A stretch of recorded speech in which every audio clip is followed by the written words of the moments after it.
Solsona, una ciutat amb uns 9.000 habitants, alguns dels quals porten el nom de Solsona fora de les nostres muralles. Així doncs, anem-los a conèixer.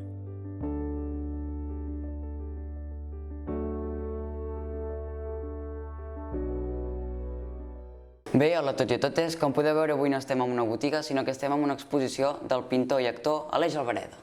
Com estàs? Jo estic molt bé. I tu, estàs bé? Sí. Fantàstic. Doncs comencem amb les preguntes. Quants anys fa que et dediques a la pintura?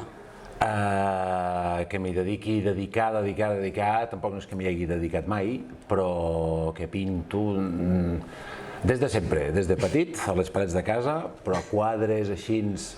O sigui, diguem, la primera exposició la vaig fer l'any 97. I on has après a pintar amb les tècniques? Autodidacte, la meva iaia pintava, la meva mare també pintava i és prova-error, autodidacte total. D'acord. Amb què t'has inspirat per pintar aquests quadres? Aquests d'aquí que tenim, a veure, tenim els Blums i tenim els Bedolls.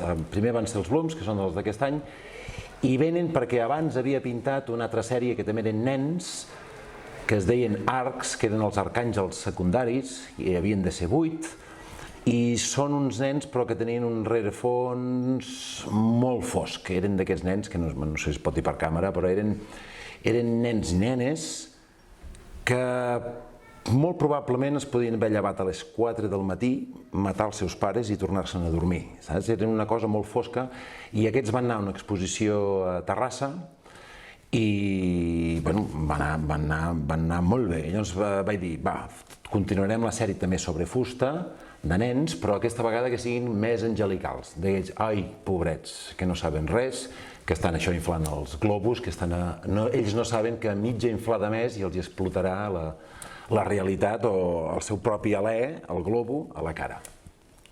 I després van venir els Bedolls, que són a partir de la casa Bedoll, que va tenir 12 filles, i això és l'excusa perquè són 12 quadres, són 12 filles, i Bedoll, és l'arbre, el Bedoll, però en anglès, si ho separem, Bidol, que siguis nina. La idea inicial és a partir d'una nina russa del 1800 i alguna cosa, que ja vaig veure que els feien uns ulls grans i em va donar una idea per dir, noietes, ara.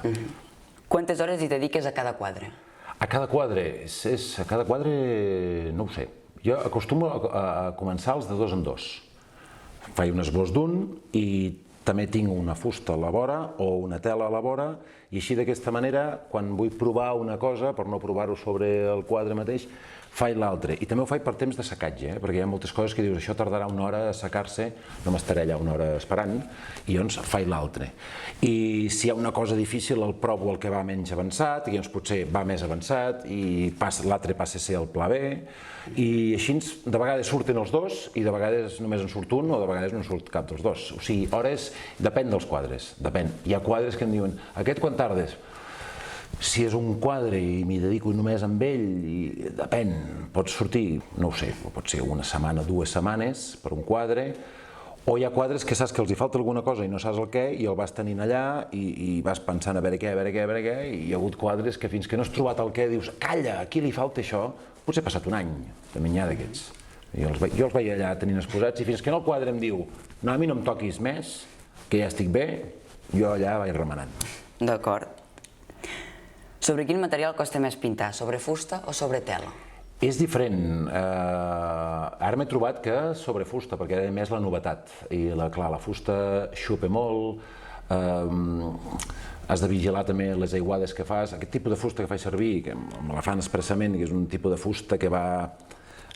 Són 3 fustes una sobre l'altra, perquè si no la fusta blincaria, la fusta no deixa de ser viva, tendeix a tornar a la forma de l'arbre, quedaria tort. I d'aquesta manera, si el que va així, després li posem un altre que aniria així, l'un per l'altre i ens quedin ben rectes. I aquests inconvenients has de tenir en compte quina barreja fas perquè et xuparà més o menys la fusta, cosa que la tela no, i avantatges que sempre amb una rascadeta, si hi ha algun error o alguna cosa, amb una mica de paper de vidre fi, allò també marxa, que la tela no passa. I avantatges de la fusta és que llavors has d'aprofitar, ja que ho fas sobre fusta, doncs aprofitar les vetes de la fusta, els nusos de la fusta, perquè si no seria un suport mateix com el de la tela. D'acord. Ja tens pensada la temàtica per la pròxima exposició?